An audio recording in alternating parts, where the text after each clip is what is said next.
Hello everyone, स्वागत है आप सभी का आपके YouTube channel the exam tutorial पर। आप लोग कैसे हैं? उम्मीद है कि आप लोग बहुत अच्छे होंगे, अपनी तैयारी भी बहुत अच्छे से कर रहे होंगे। हम लोग मुख्य सेविका एग्ज़ाम के लिए प्रैक्टिस सेट कर रहे हैं। आज फुल मॉक टेस्ट होगा 100 क्वेश्चन। इस बार हम लोग 1000 क्वेश्चन का सीरीज लेके आए हैं। इसको आप लोग ज़रूर करिएगा, 1000 पूरे क्वेश्चन को ज़रूर सॉल्व करिएगा। और ये जिस बुक से हम करवा रहे हैं यह बुक जो है मार्केट में नहीं है। आप लोग कोशिश करिए कि यहीं से कर लीजिए, क्योंकि ऑनलाइन बुक मिलेगी तो कोई मतलब नहीं है। यह हम आपको सारा PDF भी प्रोवाइड कर देंगे और आपको यूट्यूब पे सारे वीडियो करवा देंगे और 1000 जो क्वेश्चन हो वो भी सारे करवा देंगे। आज का सेशन बहुत अच्छा होने वाला है, बहुत प्यारा होने वाला है। चलिए बिना देर करते हुए आज का पहला क्वेश्चन देखते हैं। औसतन एक भारतीय महिला एक औसत पुरुष की तुलना में कितने घंटे अधिक काम करती है? 3 घंटे, B 2 घंटे, C 1 घंटा, D इनमें से कोई भी नहीं। तो औसतन एक भारतीय महिला हर दिन एक औसत पुरुष से 1 घंटा अधिक काम करती है। कितना? 1 घंटा अधिक काम करती है, फिर भी उसके अधिकांश काम का भुगतान नहीं किया जाता है और इसीलिए अक्सर इसका मूल्यांकन भी नहीं किया जाता है।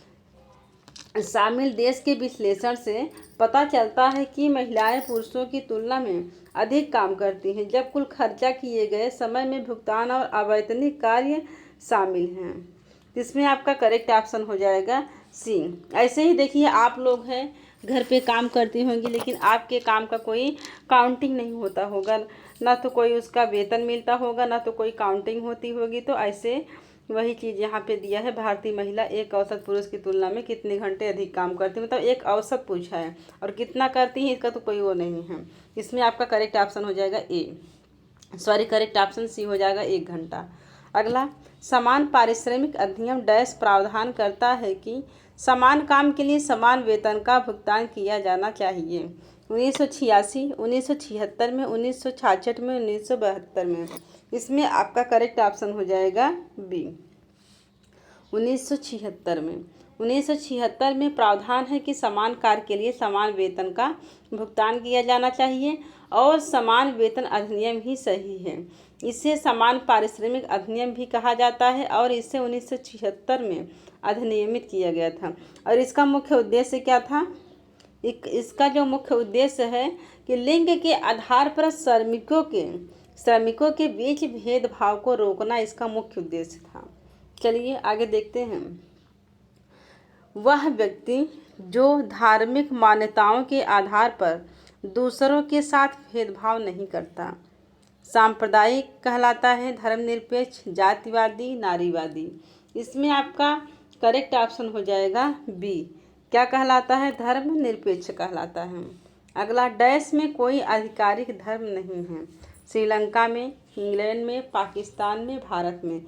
तो अपना भारत देश ही ऐसा जहाँ पर कोई आधिकारिक धर्म नहीं है। भारत अपना धर्मनिरपेक्ष राष्ट्र है। अगला, भारत के संविधान के बारे में निम्नलिखित में से कौन सा कथन गलत है? यह धर्म के आधार पर भेदभाव को रोकता है। यह एक धर्म को आधिकारिक दर्जा देता है। ऐसा नहीं है।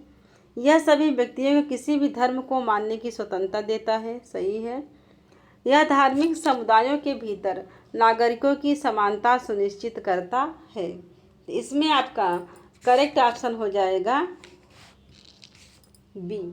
करेक्ट ऑप्शन क्या होगा? B हो जाए, क्योंकि ये भारत जो है धर्म को आधिकारिक दर्जा नहीं देता है।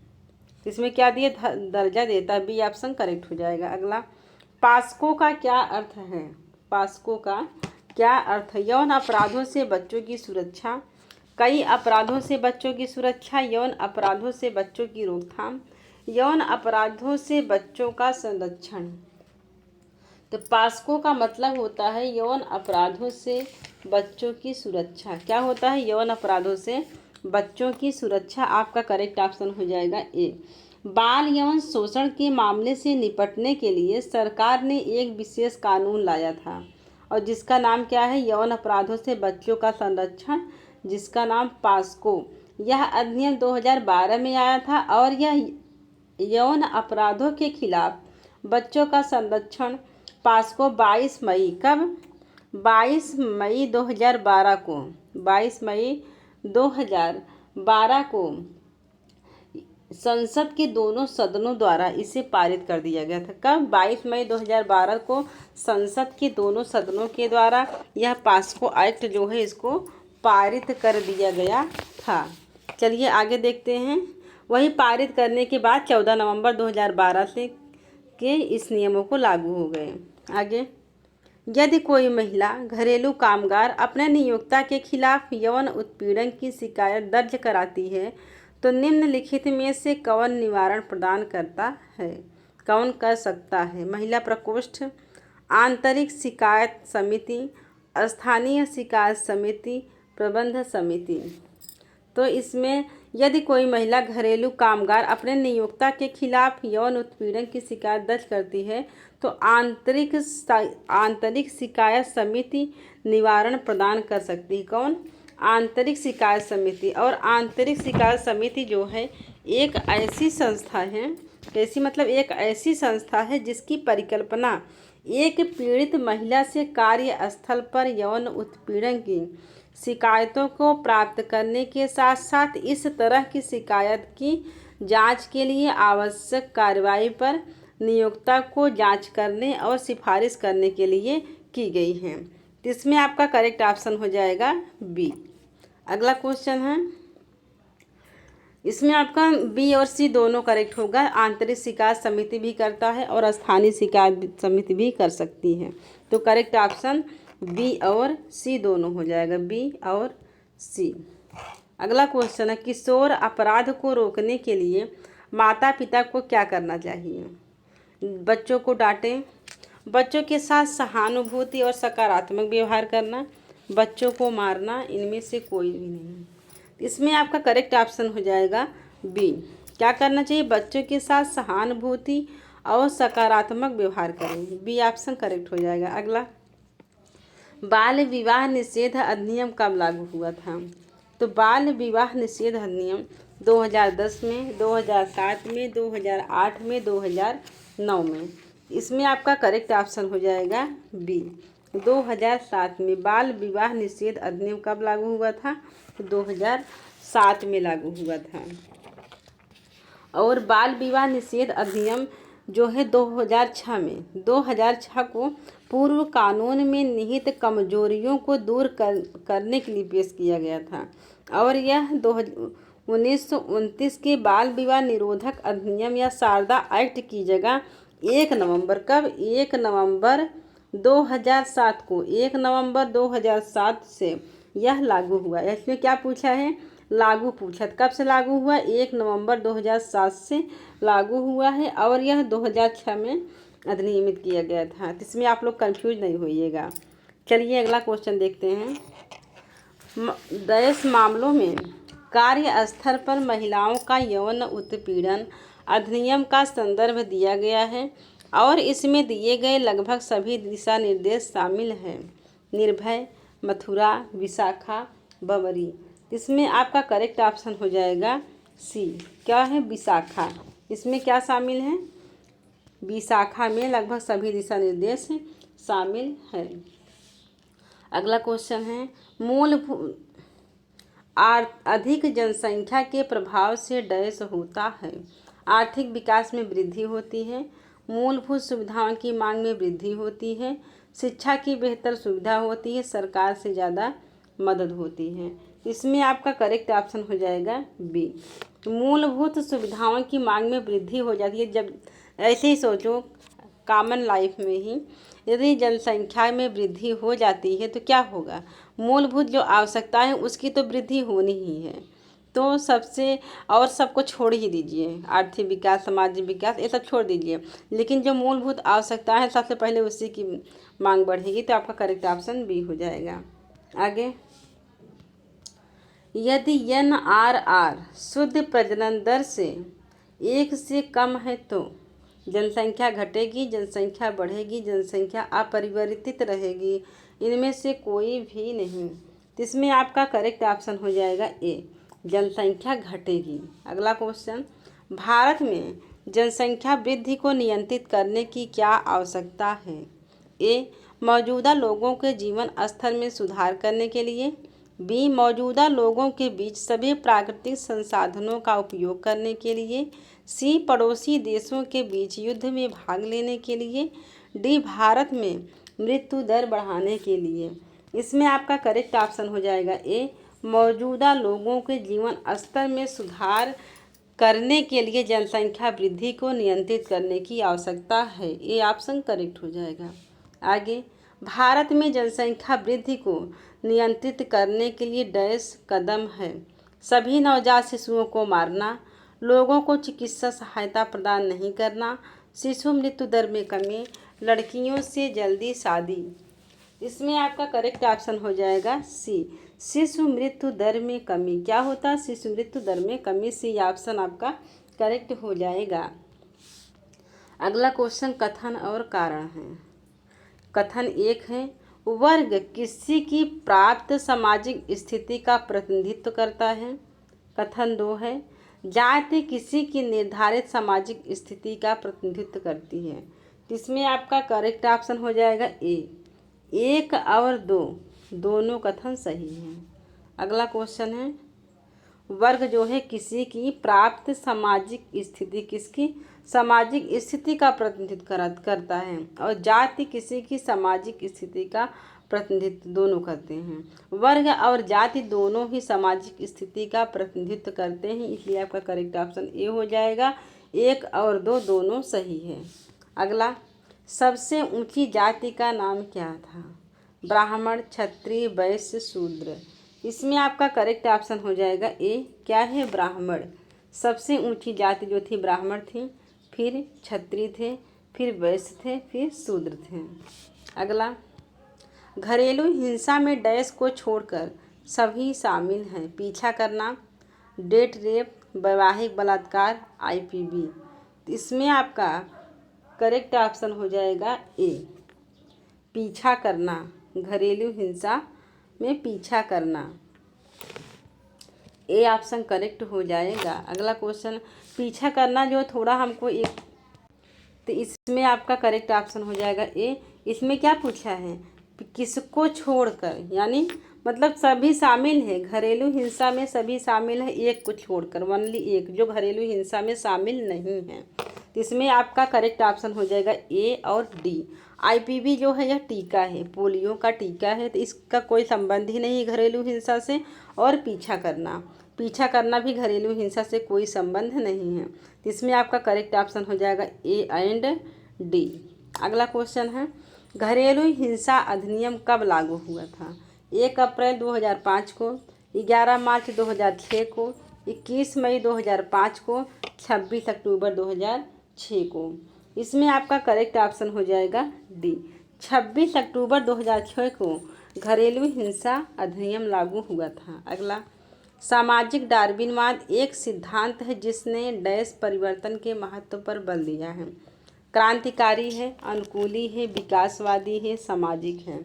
इसमें आपका करेक्ट ऑप्शन हो जाएगा बी, यह कैसा है? यह अनुकूली है। अगला क्वेश्चन, युवा विद्रोह डैश संस्कृति का उदाहरण है। अनुकूली, सामाजिक, विरोध करना, क्रांतिकारी। इसमें आपका करेक्ट ऑप्शन हो जाएगा सी, कैसा है? यह विरोध करना। अगला क्वेश्चन, किसी दिए गए समाज के भीतर किसी की वर्तमान सामाजिक स्थिति के सापेक्ष सामाजिक स्थिति में परिवर्तन को कहा जाता है। सामाजिक गतिशीलता कहा जाता है, सामाजिक संतुष्टि कहा जाता है, समाजीकरण, सामाजिक असमानता। इसमें आपका करेक्ट ऑप्शन हो जाएगा ए, सामाजिक गतिशीलता कहा जाता है। अगला क्वेश्चन है, डैश का तात्पर्य भूस्वामी मध्यवर्ती जातियों से है जो संख्यात्मक रूप से बड़ी संख्या में है और इस प्रकार किसी दिए गए क्षेत्र में राजनीतिक प्रभुत्व का आनंद लेते हैं। नीची जातियाँ, अछूतों, प्रमुख जातियाँ, जेट्रिफिकेशन। इसमें आपका करेक्ट ऑप्शन हो जाएगा सी, प्रमुख जातियाँ होती हैं। कौन? प्रमुख जातियाँ। अगला, सर हंस एडोल्फ क्रिप्स के लिए सबसे प्रसिद्ध है। यह पता लगाना कि ग्लूकोज जानवरों में ईंधन का मुख्य स्रोत था। ग्लाइकोलाइसिस लाइसिस मार्ग की खोज, सी मैनोमीटर का आविष्कार, डी मुख्य जैव रासायनिक मार्ग की खोज जिसके द्वारा कोशिकाएं ऊर्जा के लिए भोजन को तोड़ती हैं। इसमें आपका करेक्ट ऑप्शन हो जाएगा डी। अगला क्वेश्चन देखेंगे, एंजाइमों के लिए कौन सा सत्य है? एंजाइम रासायनिक यौगिकों को तोड़ते हैं। एंजाइम असेंबली लाइन फैशन में काम करते हैं। एंजाइम सरल यौगिकों से बने अणुओं का निर्माण करते हैं। उपरोक्त सभी। इसमें आपका करेक्ट ऑप्शन हो जाएगा डी, उपरोक्त सभी। आप लोग इसको स्पीड बढ़ा के भी जल्दी जल्दी देख सकते हैं और बस यही चेक करना है कि कितने क्वेश्चन हमको आ रहे हैं, कितने नहीं आ रहे हैं। जो आ रहे हैं वो तो अच्छी बात है, जो नहीं आ रहा है उसको आप लोग एक कॉपी बना लीजिए, उसमें नोट कर लीजिए, बार बार रिवीजन करिए। रिवीजन करने से वो भी तैयार हो जाएगा, तो फिर एग्ज़ाम में आपको काफ़ी हेल्प होगी। तो आप लोग स्पीड बढ़ा के जल्दी जल्दी अपना देख सकते हैं। ये ज़रूरी नहीं कि जितना समय में वीडियो बना हो उतना समय में आप लोग देखें, इसमें स्पीड का ऑप्शन रहता है, उसको आप लोग बढ़ा सकते हैं। चलिए अगला क्वेश्चन देखते हैं। ऊर्जा चयापचय कोशिकाओं के डैश में होता है। माइटोकॉन्ड्रिया होती है, सेल मेम्ब्रेन होते हैं, राइबोसोम होते हैं, इनमें से कोई नहीं। इसमें आपका करेक्ट ऑप्शन हो जाएगा ए, माइटोकॉन्ड्रिया। अगला, बेसल चयापचय दर को मापा जाएगा जबकि एक व्यक्ति है, धीमी दौड़, काम पर जाना, आराम, पसीना आना। इसमें आपका करेक्ट ऑप्शन हो जाएगा सी, आराम। अगला क्वेश्चन है, एक बच्चे की बेसल चयापचय दर की तुलना किसी वृद्ध व्यक्ति से करने पर बच्चे की बेसल चयापचय दर होगी, उच्चतर होगी, निचला होगा, बिल्कुल वैसा ही, लगभग वही। इसमें आपका करेक्ट ऑप्शन हो जाएगा ए, कैसा होगा, उच्चतर होगी। अगला क्वेश्चन, निम्नलिखित में से कौन से घटक हमारे भोजन में प्रमुख पोषक तत्व हैं? कार्बोहाइड्रेट हैं, लिपिड और प्रोटीन हैं, विटामिन और खनिज हैं, ऊपर के सभी। तो इसमें आपके करेक्ट ऑप्शन हो जाएंगे डी, उपरोक्त सभी। अगला क्वेश्चन है, वजन घटाने के दौरान बढ़ा हुआ प्रोटीन आहार है, स्वास्थ्य के लिए अच्छा है, मांसपेशियों के निर्माण में मदद करता है और वसा को कम करता है, महत्वपूर्ण प्रक्रियाओं के लिए आवश्यक है, शरीर में नाइट्रोजन की मात्रा बढ़ा सकता है। इसमें आपका करेक्ट ऑप्शन हो जाएगा डी, शरीर में नाइट्रोजन की मात्रा बढ़ा सकता है। अगला क्वेश्चन, वजन पर नियंत्रण रखने के बावजूद वजन में वृद्धि किन कारणों से हो सकती है? आहार में सोडियम, आहार में पोटेशियम, आहार में क्लोरीन, आहार में मैग्नीज। इसमें आपका करेक्ट ऑप्शन हो जाएगा ए, यदि आहार में सोडियम होता है तो वजन में वृद्धि हो सकती है। अगला, निम्नलिखित में से कौन से खाद्य पदार्थ पशु प्रोटीन के सर्वोत्तम स्रोत हैं? दूध है, अंडा है, पनीर है, उपरोक्त सभी। इसमें आपका करेक्ट ऑप्शन हो जाएगा डी, उपरोक्त सभी। अगला क्वेश्चन है, निम्नलिखित में से कौन सा खाद्य पदार्थ पादप प्रोटीन का सबसे अच्छा स्रोत है? दूध है, अंडा है, फलियां है, पनीर है। इसमें आपका करेक्ट ऑप्शन हो जाएगा सी, फलियां हैं। अगला क्वेश्चन, हमारे द्वारा खाए जाने वाले खाद्य पदार्थों में कार्बोहाइड्रेट के प्रकार हैं, फाइबर हैं, स्टार्च है, चीनी है, ये सभी। इसमें आपका करेक्ट ऑप्शन हो जाएगा डी, ये सभी। अगला क्वेश्चन है, उन बच्चों में रिकेट्स उत्पन्न हो सकते हैं जो पर्याप्त मात्रा में प्राप्त नहीं करते, क्या? Vitamin A, B vitamin B, vitamin C, vitamin D. इसमें आपके करेक्ट ऑप्शन हो जाएगा डी, विटामिन डी। यदि बच्चे पर्याप्त मात्रा में विटामिन डी या कैल्शियम नहीं लेंगे तो उनको रिकेट्स नामक बीमारी हो सकती है। अगला क्वेश्चन है, डैश कैल्शियम और फास्फोरस के उपयोग और प्रतिधारण के लिए आवश्यक है? Vitamin A, vitamin C, vitamin D, vitamin K. इसमें आपका करेक्ट ऑप्शन हो जाएगा सी, विटामिन डी होता है। क्या होता है? Vitamin D. अगला क्वेश्चन, किस तिमाही के दौरान स्वस्थ आदतें विकासशील भ्रूण की भलाई के लिए सबसे महत्वपूर्ण है? तो इसमें आपका करेक्ट ऑप्शन हो जाएगा ए, प्रथम। कौन सा? सबसे प्रथम तिमाही महत्वपूर्ण है, ए ऑप्शन करेक्ट हो जाएगा। और आप लोग पीडीएफ के लिए टेलीग्राम चैनल से ज़रूर जुड़ जाइए, जो डिस्क्रिप्शन बॉक्स में टेलीग्राम चैनल दिया गया है, वहाँ से आप लोग लिंक कर सकते हैं। लिंक करने के बाद अपना PDF डाउनलोड कर सकते हैं। यदि आप लोग चाहें तो इसका फ़ोटोकॉपी भी निकलवा सकते हैं, फ़ोटोकॉपी निकलवा सकते हैं, या ऐसे पढ़ना चाहते तो ऐसे पढ़ें। यदि आप लोग को हार्ड कॉपी में पढ़ने की आदत है तो आप लोग फ़ोटोकॉपी निकलवा लेंगे। बुक लेने की आवश्यकता नहीं है, क्योंकि इस बुक में प्रैक्टिस सेट दिया है, हम आप लोग को करवा दे रहे हैं। तो आप लोग जाके साइबर कैफ़े से या जहाँ पे फ़ोटोकॉपी निकलती हो आप लोग निकलवा के अपना, अगर आंसर चाहिए तो आप लोग वीडियो देख के अपना टिक लगा लीजिए, या तो कहीं साइड में लिख के रख लीजिए, बार बार क्वेश्चन सॉल्व करिए। चलिए आगे देखते हैं। निम्नलिखित में से प्रत्येक जटिलता प्रीमेच्योर बेबी में देखी जा सकती है सिवाय पैरावेंट्रिकुलर रक्तस्राव, नेक्रोटाइजिन एंट्रोकोलाइटिस, हीमोलिटिक अरक्तता, रेटिनोपैथी। इसमें आपका करेक्ट ऑप्शन हो जाएगा सी, हीमोलिटिक अरक्तता होती है। अगला क्वेश्चन, माँ के तनाव स्तर से भ्रूण कैसे प्रभावित होता है? समय से पहले जन्म का कारण बनता है, जन्म के समय कम वजन का कारण, बच्चे का स्वभाव बदलता है, ऊपर के सभी। इसमें आपका करेक्ट ऑप्शन हो जाएगा डी, उपरोक्त सभी। अगला, उस स्थिति को क्या कहते हैं जब गर्भाशय आंशिक रूप से या पूरी तरह से उल्टा हो जाता है? जब उल्टा हो जाता है तो उसे क्या कहते हैं? Uterine inversion. क्या कहते हैं? Uterine inversion. और जब सीधा होता है तो उसको क्या कहते हैं?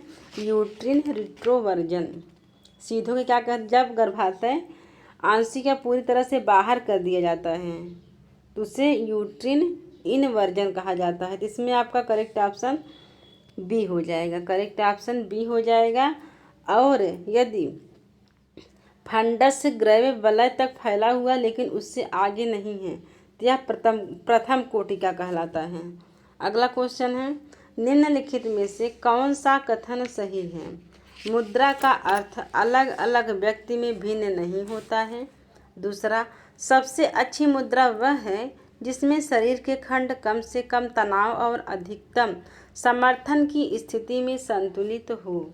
इसमें आपका करेक्ट ऑप्शन हो जाएगा बी, 1 और 2 दोनों करेक्ट हैं। अगला 41 नंबर क्वेश्चन है, डैश की अवस्था तक बच्चे की दृश्य और श्रवण इंद्रिय पूर्णतः विकसित हो जाती है? 3 या 4 वर्ष में, 6 या 7 वर्ष में, 8 या 9 वर्ष में, कोई नहीं।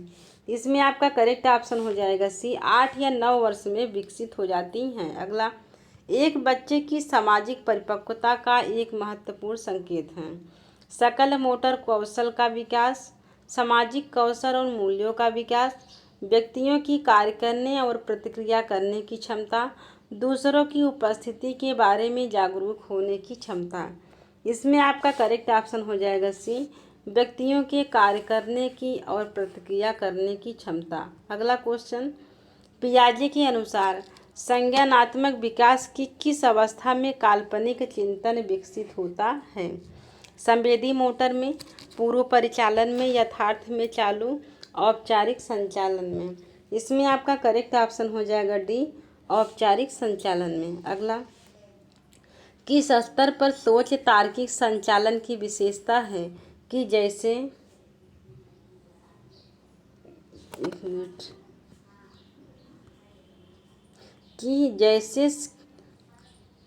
जैसे कि संरक्षण प्रतिवर्तीता का वर्गीकरण तार्किक तर्क की अनुमति देता है। कंक्रीट परिचालन में, सेंसोरी मोटर में, प्रियाप्रेषण में, औपचारिक संचालन में। इसमें आपका करेक्ट ऑप्शन हो जाएगा ए, कंक्रीट परिचालन में होता है। अगला, टॉडलर्स को कम भोजन की आवश्यकता होती क्योंकि वे अभी भी केवल माँ का दूध पी रहे हैं, वे अभी भी फार्मूला विशेष रूप से पी रहे हैं, वे उतनी तेज़ी से नहीं बढ़ते और शिशुओं की तुलना में अधिक सक्रिय होते हैं। इसमें आपका करेक्ट ऑप्शन हो जाएगा सी। अगला क्वेश्चन देखेंगे, शिशु के ठोस आहार के लिए तैयार होने के कुछ संकेत क्या हैं? इसका कुछ संकेत क्या होता है? सिर ऊपर रख सकते हैं, एक उच्च कुर्सी पर अच्छी तरह से बैठता है, चबाने की क्रिया करता है, डी उपरोक्त सभी। इसमें आपका करेक्ट ऑप्शन हो जाएगा डी, उपरोक्त सभी। अगला, PEM क्या है? प्रोटीन एनर्जी माल न्यूट्रिशन, इसे क्या कहते हैं? प्रोटीन एनर्जी माल न्यूट्रिशन ज़्यादातर देखा जाता है और इसके सबसे विनाशकारी परिणाम होते हैं वयस्कता और किशोरावस्था, किशोरावस्था और प्रारंभिक बचपन, शैशवावस्था और प्रारंभिक बचपन केवल शैशवावस्था। इसमें आपका करेक्ट ऑप्शन हो जाएगा सी, शैशवावस्था और प्रारंभिक बचपन। अगला क्वेश्चन, प्रसव के तुरंत बाद एक नवजात शिशु का नियमित रूप से एक प्रक्रिया के साथ मूल्यांकन किया जाता है जिसे कहा जाता है। प्रसव के तुरंत बाद, तो प्रसव के तुरंत बाद क्या करते हैं? Apgar scoring system, C option correct हो जाएगा। अगला, निम्नलिखित में से कौन सा रोग प्रोटीन ऊर्जा कुपोषण के कारण होता है? एंजाइना, गंडमाला, मैरास्मस, यक्ष्मा होता है। इसमें आपका करेक्ट ऑप्शन हो जाएगा सी, मैरास्मस होता है। मैरास्मस जो होता है प्रोटीन प्लस ऊर्जा की कमी से होता है और ओनली प्रोटीन के कमी से क्वाशियोरकर नामक बीमारी हो जाती है। अगला, 6 महीने की उम्र तक नवजात शिशुओं और छोटे शिशुओं के लिए यह आदर्श भोजन है। तो स्तन का दूध, इसमें आपका करेक्ट ऑप्शन हो जाएगा सी। क्या होता है? स्तन का दूध, जिसे कोलेस्ट्रम भी कहते हैं। जो प्रसव के बाद 2 से 3 दिन तक जो गाढ़ा पीला दूध आता है उसे क्या कहते हैं? कोलेस्ट्रम या खीस कहते हैं। अगला, एक नवजात शिशु दिनचर्या के हिस्से के रूप में प्रसव के बाद इस प्रक्रिया से तुरंत मूल्यांकन किया जाता है। इसमें आपका करेक्ट ऑप्शन हो जाएगा B, Apgar score. Apgar score में तुरंत मूल्यांकन किया जाता है बच्चे की स्थिति क्या है, बच्चा स्वस्थ है या नहीं स्वस्थ है, ये सब जांचा जाता है। अगला, बाल लिंगानुपात के संबंध में कौन सा कथन सही नहीं है? भारत के सभी राज्यों में अरुणाचल प्रदेश का लिंगानुपात सबसे अधिक है। बी, भारत के सभी राज्यों में केरल का लिंगानुपात सबसे अधिक है।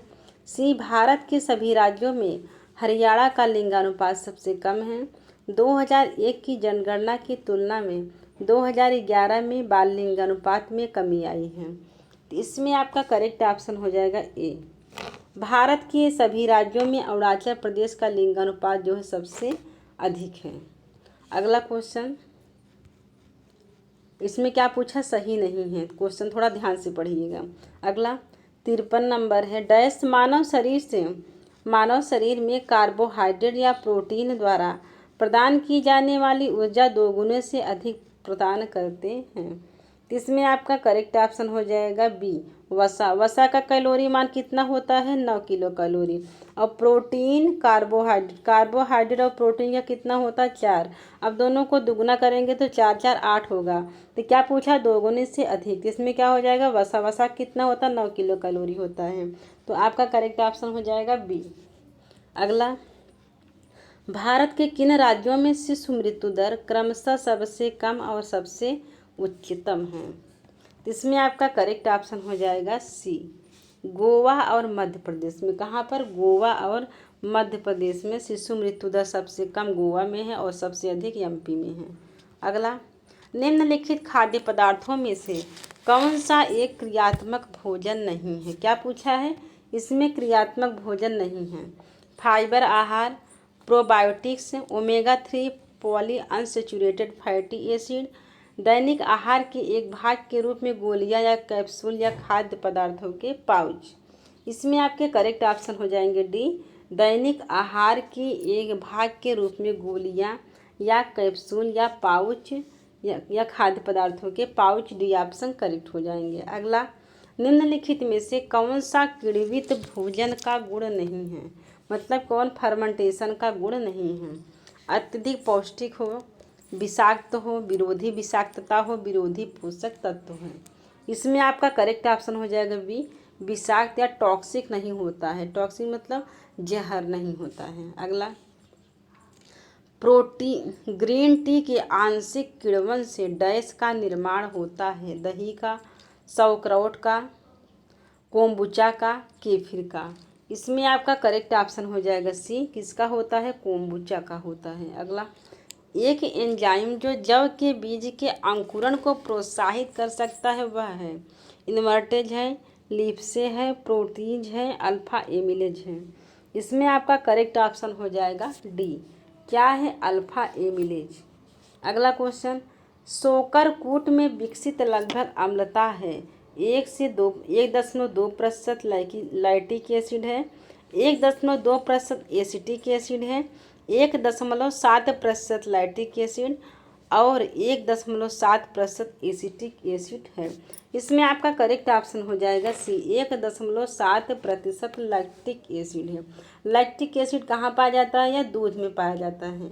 अगला, और दूध में जो प्रोटीन पाया जाता है उसे क्या कहते हैं? उसे केसिन कहते हैं। केसिन नामक प्रोटीन जो होता है वह दूध में पाया जाता है। अगला क्वेश्चन है, बाल विकास का अध्ययन है गर्भावस्था से बचपन तक, गर्भावस्था से पूर्व किशोरावस्था, गर्भावस्था से जीवन, इनमें से कोई नहीं। इसमें आपका करेक्ट ऑप्शन हो जाएगा सी, गर्भावस्था से पूर्व गर्भावस्था से जीवन। मतलब बाल विकास जो होता है गर्भावस्था से जीवन तक होता है। अगला, बच्चों के शारीरिक विकास में सबसे महत्वपूर्ण कारक क्या है? बच्चा क्या करेगा? व्यायाम करेगा। बच्चा छोटा सा है, तुरंत व्यायाम करना चालू कर देगा और उसको स्वच्छता भी मालूम पड़ जाएगी, या कैसे सोना है? नहीं। इसमें सबसे सही ऑप्शन जो है सी, बच्चों के शारीरिक विकास में जो सबसे महत्वपूर्ण कारक है वह पोषण होता है। अगला, बुद्धि का अधिकतम विकास किस अवस्था में होता है? किशोरावस्था में, बचपन में, वृद्धावस्था में, इनमें से कोई नहीं। इसमें आपका करेक्ट ऑप्शन हो जाएगा ए, यह किशोरावस्था में होता है। अगला, मानव विकास को प्रभावित करने वाला सामाजिक सांस्कृतिक कारक है, धार्मिक अनुष्ठान है, भोजन है, पर्यावरण जिसमें व्यक्ति बढ़ता है, निवास स्थान है। इसमें आपका करेक्ट ऑप्शन हो जाएगा सी, पर्यावरण जिसमें व्यक्ति बढ़ता है। अगला क्वेश्चन, बच्चों में बोलने की क्षमता का विकास तभी संभव है जब गला प्रेरित किया हो, अनुकरण करने का अवसर प्राप्त करें, उपरोक्त सभी। इसमें आपका करेक्ट ऑप्शन हो जाएगा डी, उपरोक्त सभी। अगला, मानव शरीर में कमजोर रोगाणु के प्रवेश की प्रक्रिया कहलाती है, क्या कहलाती है? प्रतिरक्षा, टीकाकरण, छीड़न, कोई नहीं।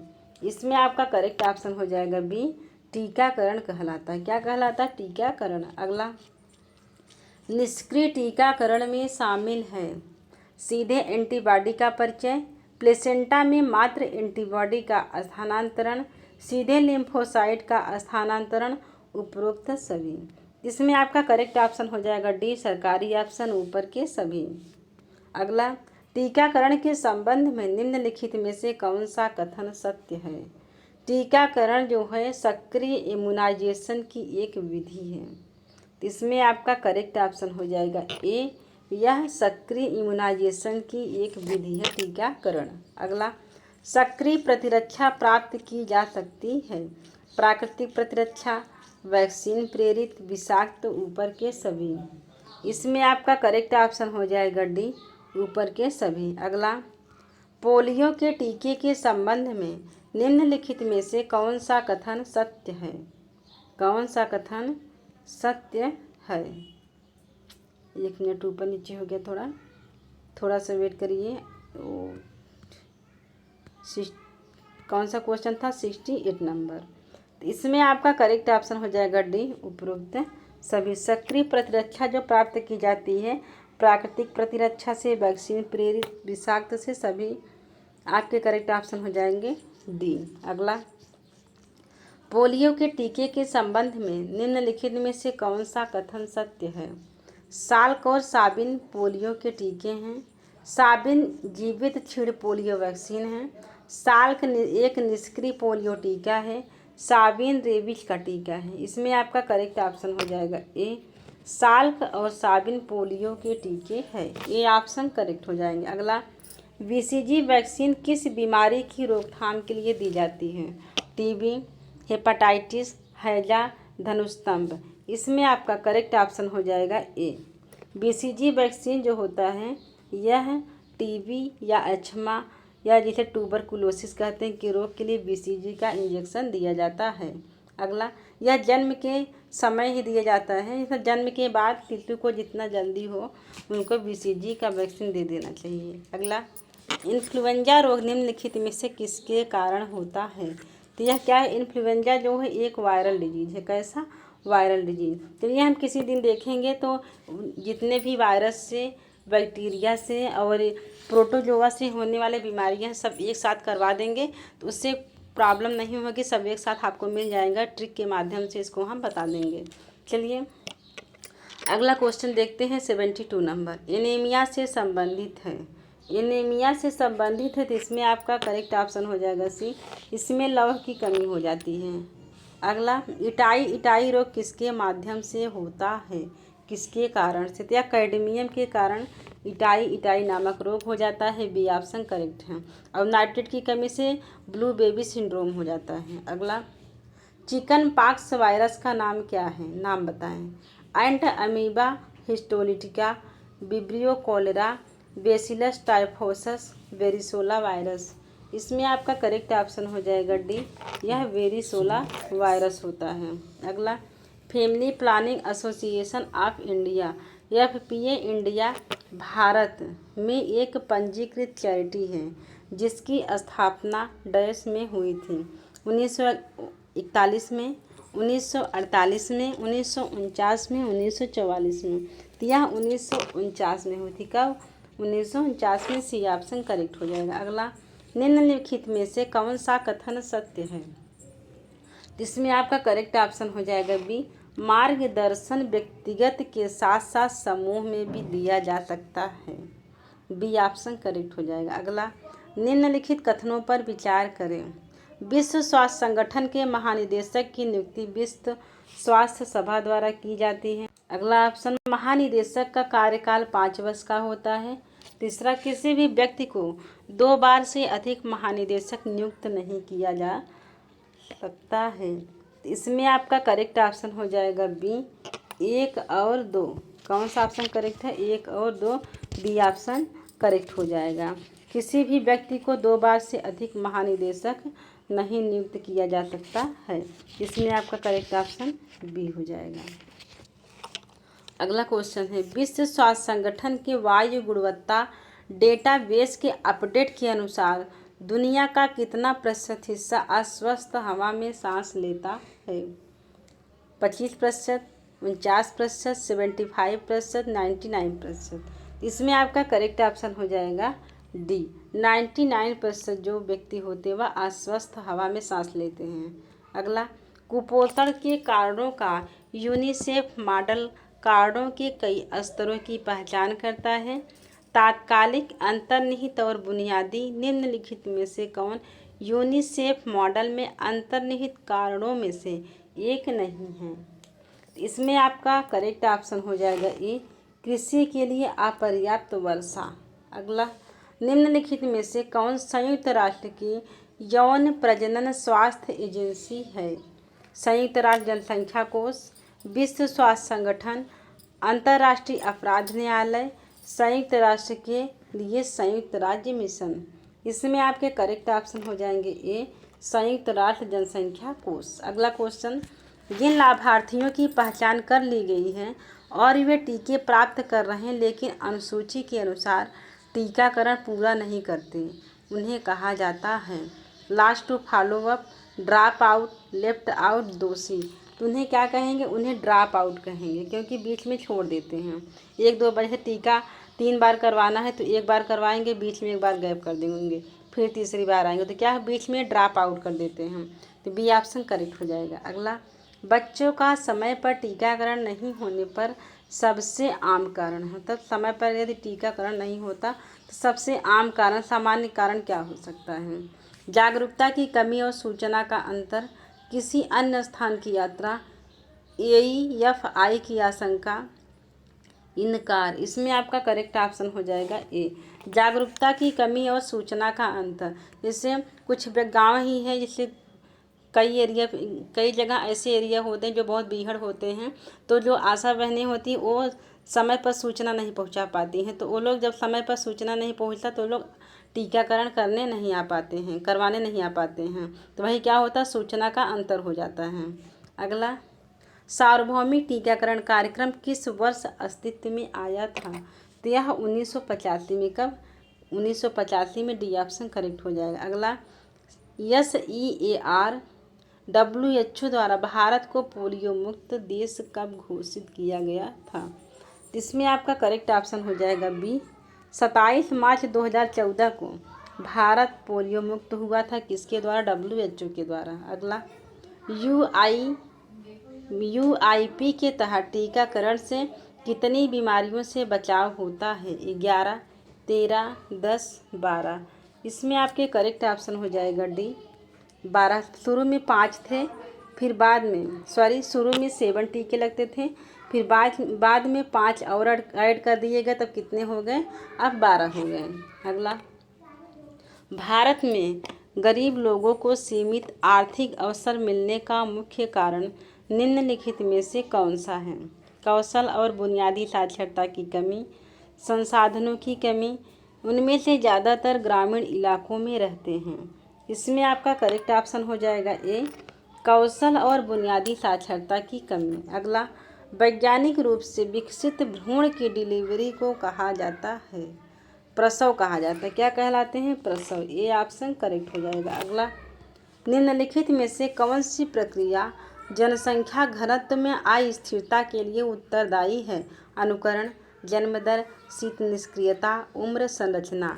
इसमें आपका करेक्ट ऑप्शन हो जाएगा ए, अनुकरण। अगला क्वेश्चन, निम्नलिखित में से कौन सा सबसे महत्वपूर्ण और आवश्यक खनिज हमारे शरीर के लिए आवश्यक है? आयरन, सोडियम, कैल्शियम, उपरोक्त सभी। इसमें आपका करेक्ट ऑप्शन हो जाएगा डी, शरीर के लिए सभी आवश्यक हैं। अगला, आहार में प्रोटीन की कमी के कारण हो सकता है। आहार में प्रोटीन के कमी के कारण हो सकता है मांसपेशियों का क्षय होता है, लीवर की समस्या, कम रक्तदाब, उपरोक्त सभी। इसमें आपका करेक्ट ऑप्शन हो जाएगा डी, ये सभी। अगला क्वेश्चन, परामर्शदाताओं को न केवल मौखिक बल्कि अशाब्दिक व्यवहार का भी ध्यान देने की आवश्यकता है। उन्हें पता होना चाहिए कि अशाब्दिक विरोधाभासी मौखिक हैं। इसमें करेक्ट ऑप्शन हो जाएगा बी। अगला क्वेश्चन है, कुछ परामर्श तकनीक व्यक्तिगत परामर्श के लिए उपयुक्त हैं जबकि अन्य समूह परामर्श के लिए अधिक लागू होते हैं। निम्नलिखित में से कौन सा काउंसलर कौशल व्यक्तिगत और साथ ही समूह परामर्श पर लागू होता है? सारांश है आम सहमति लेना, मॉडरेटिंग, लिंकिंग। इसमें आपका करेक्ट ऑप्शन हो जाएगा ए, सारांश। अगला, काउंसलर को प्रत्येक ग्राहक की ज़रूरतों और क्षमता के अनुसार अपना दृष्टिकोण और तकनीक चुनते हैं। उन्हें कहा जाता है, उन्हें क्या कहते हैं? उन्हें उदार कहते हैं। इसमें करेक्ट ऑप्शन हो जाएगा डी। अगला, समूह परामर्श में भूमिका निभाना एक प्रभावी तकनीक है। निम्नलिखित में से कौन भूमिका निभाने का लाभ नहीं है? इसमें क्या पूछा है? लाभ नहीं पूछा है। नए कौशल का अभ्यास, प्रभावी व्यवहारों की पहचान करना, स्वयं से दूर भागना, वास्तविक जीवन स्थितियों के लिए तैयारी। इसमें आपका करेक्ट ऑप्शन हो जाएगा सी, स्वयं से दूर भागना। अगला, शहरी समुदाय जिन्हें बाढ़ या दीवारों द्वारा नियंत्रित प्रवेश और निकास के साथ सील कर दिया जाता है, समुदाय कहलाते हैं। तो यह गेटेड समुदाय कहलाते हैं। सी ऑप्शन करेक्ट हो जाएगा। अगला, उपकेंद्र में डैश की एक प्रति रखी जानी चाहिए और योजना गतिविधियों के लिए मुख्य सेविका द्वारा उपयोग की जानी चाहिए। क्या? परिवार और गांव के अभिलेख का उपयोग करना चाहिए। करेक्ट ऑप्शन हो जाएगा बी, करेक्ट ऑप्शन बी। अगला क्वेश्चन है, मुख्य सेविका का दैनिक कार्य क्या है? मुख्य सेविका का तो एक समुदाय या लक्ष्य क्षेत्र में व्यक्तियों की विशेष स्वास्थ्य देखभाल की ज़रूरतों की पहचान करें। बी, प्राथमिक चिकित्सा जैसी बुनियादी स्वास्थ्य सेवाएं प्रदान करें। सी, आत्म देखभाल से संबंधित मुद्दों पर समुदाय को सलाह दें। डी, उपरोक्त सभी। इसमें आपका करेक्ट ऑप्शन हो जाएगा डी, उपरोक्त सभी। अगला, मुख्य सेविका अपने स्वास्थ्य कर्मियों के माध्यम से संबंधित डैश को समय समय पर रिपोर्ट करती है। तो वह मेडिकल अधिकारी को मेडिकल अधिकारी को रिपोर्ट करती है। ये ऑप्शन करेक्ट हो जाएगा। अगला, मुख्य सेविका के पास डैश और क्षेत्रीय दोनों जिम्मेदारियां होती हैं। तो मुख्य सेविका के पास संस्थागत और क्षेत्रीय दोनों जिम्मेदारी होती है। करेक्ट ऑप्शन सी हो जाएगा। अगला, मुख्य सेविका को आवंटित क्षेत्र में प्रत्येक घर में प्रत्येक 2 महीनों में कितनी न्यूनतम दौरे की आवश्यकता होती है। प्रत्येक घर में प्रत्येक 2 महीने में कम से कम 1 दौरे की आवश्यकता होती ही है। करेक्ट ऑप्शन हो जाएगा ए। थैंक यू दोस्तों। वीडियो को लाइक एंड सब्सक्राइब करें और अपने दोस्तों को शेयर ज़रूर करें। और यदि आप लोग को PDF चाहिए तो आप लोग को डिस्क्रिप्शन बॉक्स में टेलीग्राम चैनल का लिंक दिया गया है। आप लोग टेलीग्राम चैनल से लिंक कर सकते हैं, लिंक करके वहाँ से PDF को डाउनलोड कर सकते हैं। धन्यवाद।